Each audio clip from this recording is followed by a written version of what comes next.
What's up, it's John from Fedora Lifestyle. Sugar skulls are fun and festive and really easy to draw, and in this video, I'm going to show you how. Before getting started, please subscribe for more art and drawing tutorials. Okay, start by drawing a vertical symmetry line with the large oval in the center. Then in the middle of that oval, draw a horizontal eye line with two large circles for the eye sockets. Make sure the circles are the same size by measuring their widths against the symmetry line. Now draw this triangle shape for the nasal cavity, more like triangle-ish. The cheekbones are really these S-shaped lines that start from the outside of the eye sockets and curve down to form the gum line. Now, unlike more realistic skulls, the teeth on a sugar skull can all be the same size and often meet on a straight horizontal line, making it easy for you to simply mirror the top teeth when drawing the bottom row. Then the inner jaw curves up from the bottom teeth to the skull. Don't forget to use that symmetry line again. When drawing the contour of the jawbone, mark the chin and remember the bone tapers where the teeth meet. Next, draw the top of the skull, erase the entire drawing, and redraw with a nice clean outline. We really want to get rid of any sketch lines or guidelines before we move to the marker phase. For the next part, I encourage you to experiment with different sugar skull designs. Your design can be anything you want. This is just an example to get you going.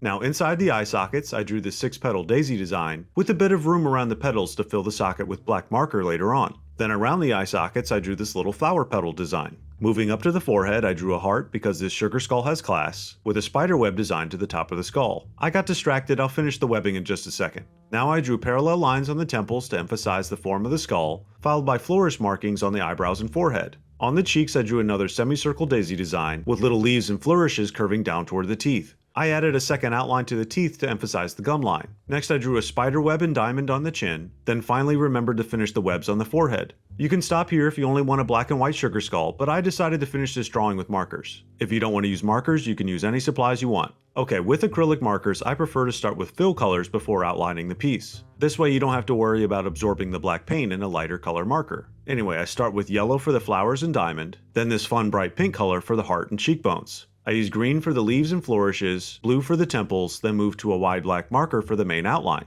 Finally, for the slowest and most satisfying step, I switched to a finer black marker and outlined every element. I redrew the webbing, the teeth, I filled in the eye sockets around the daisies, and even the curved little lines on the chin. And with that, you're done. Please subscribe, like, and share.